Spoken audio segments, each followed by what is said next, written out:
Polo konco priya wanita ojo ngaji syariat toko kur pinter dongeng. Di dalamnya ada kode-kode intelligence kita. Jadi dengan demikian dia juga membahayakan hajat hidup orang banyak di negeri ini, akan keselamatan bangsa. 5 ini tidak ada yang dijawab oleh Mahkamah Agung karena Mahkamah Agungnya pengecut.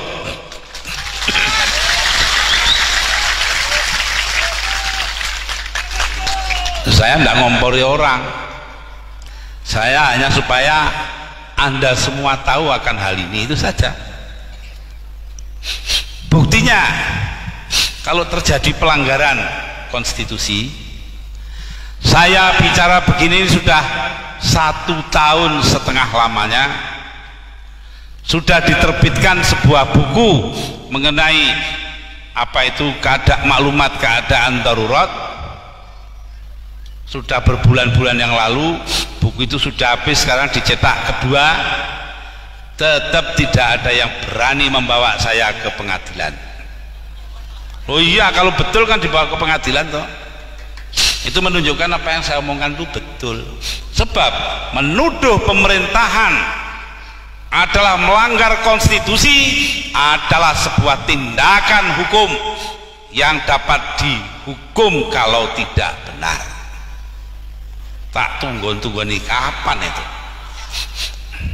Ya, enggak pernah. Sama saja Ketua MPR Profesor Dr. Amin Rais adalah penipu.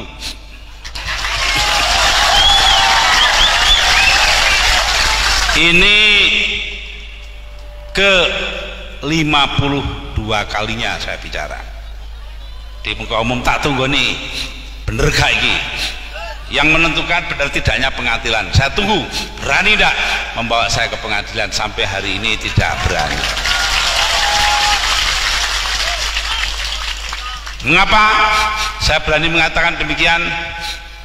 2 bulan sebelum saya dipilih menjadi presiden, Amin Rais ditemani oleh Fuad Bawazir dan Al-Hilal Hamdi naik helikopter ke pesantren Buntet Astana Japura di Cirebon. Ya, nah itu. Jadi jelas sekali para hadirin dan hadirat bahwa negeri kita ini sedang mengalami duka nestapa, sedang mengalami kesusahan. Karena apa? Konstitusi yang diperjuangkan mati-matian, konstitusi yang diperjuangkan oleh para pendiri republik ini, termasuk 7 orang wakil gerakan Islam. Ke-7 orang itu yaitu Ki Bagus Hadikusumo dari pengurus pusat Muhammadiyah, Kiai Haji Abdul Qahar Muzakir, salah seorang yang hubungan famili saya manggil Pak D, dari PP Muhammadiyah, seorang namanya Ahmad Subarjo dari Masyumi, ya, kemudian Abdurrahman Baswaddan, Ketua Umum Partai Arab Indonesia PAI. Kelima, Abi Kusno Cokro Suyoso dari Syarikat Islam. Sini ada orang Syarikat Islamnya enggak? Enggak ada. Nah, mudah-mudahan ada. Enggak ada ya kenemenen. Yang keenam, Haji Agus Salim, yang kita semua tahu bahwa beliau berilmu agama sangat dalam. Yang ketujuh, Abdul Wahid Hashim, ayah saya mewakili Nahdlatul Ulama. Ke-7 orang ini ketika berkonsultasi dengan Bung Hatta tanggal 18 Agustus 1945, sehari setelah kemerdekaan diproklamasikan, mengeluarkan istilah sekarang ini ngedrop Piagam Jakarta dari pembukaan undang-undang dasar.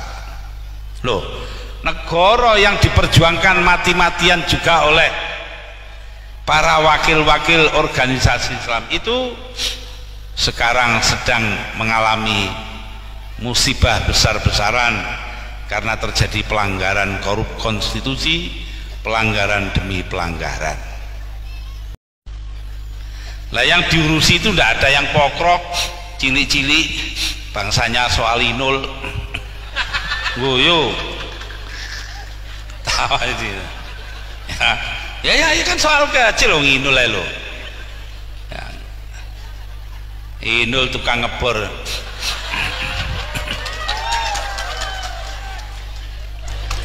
Nah,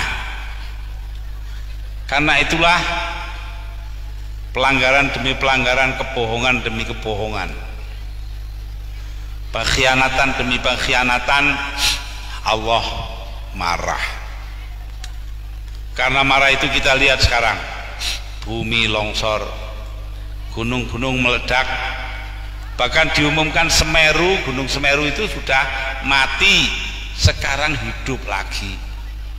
Ya, semenjak beberapa bulan ini istilah mereka ahli-ahli geologi, gunung Semeru aktif kembali.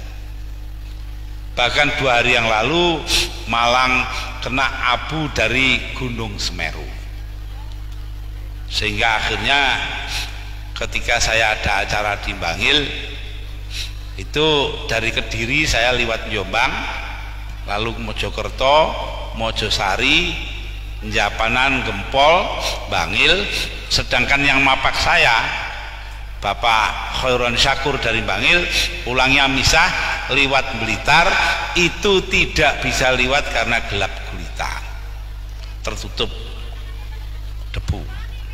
Nah, lalu itu semua tanda, yang longsor, yang gunung, yang banjir, sembarang kali itu tanda bahwa Allah marah karena terjadinya hal-hal yang bersifat pengkhianatan dan sebagainya itu. Karena itu marilah kita adakan perbaikan yang diperlukan, dan nanti dalam pemilihan umum atau pemilu yang akan datang memilih pihak yang tepat, yang benar-benar memperjuangkan kepentingan rakyat.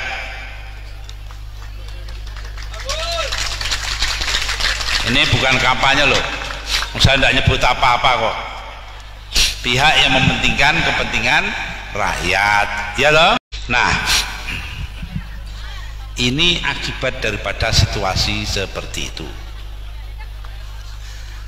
Musibah demi musibah. Kalau dikatakan oleh Al-Quranul Karim, Bismillahirrahmanirrahim, ma asobakum min musibatin fabima kasabat aidikum wa ya'fu an katsirin.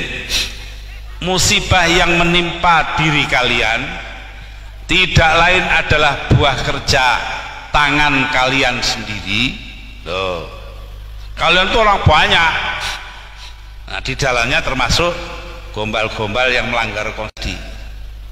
Nah, karena hal itulah maka kita kena musibah demi musibah. Namun, ini namun ya, walaupun demikian Allah tetap akan memaafkan kita, wa ya'fu an katsirin, Allah memaafkan sebagian besar pekerjaan itu. Itulah para hadirin dan hadirat, mengapa kita tetap optimis, kita tetap berpengharapan bahwa Allah akan memaafkan kita semua, betapa besarnya sekalipun musibah-musibah yang diakibatkan oleh tangan-tangan kita sendiri. Ya, tangan-tangan kita itu artinya bukan orang per orang, tapi seluruh masyarakat dan bangsa. Nah, para hadirin dan hadirat, itulah sebabnya orang seperti saya itu selalu berpegang kepada apa yang dikatakan oleh Al-Quranul Karim, yaitu Bismillahirrahmanirrahim, wala talbisul haqqa bil batil wa taktumul haqqa wa antum ta'lamun. Jangan kau campur adukan antara yang benar dengan yang salah, dan jangan kau tutup-tutupi yang salah. Jangan kalian tutup-tutupi yang salah kalau kalian tahu.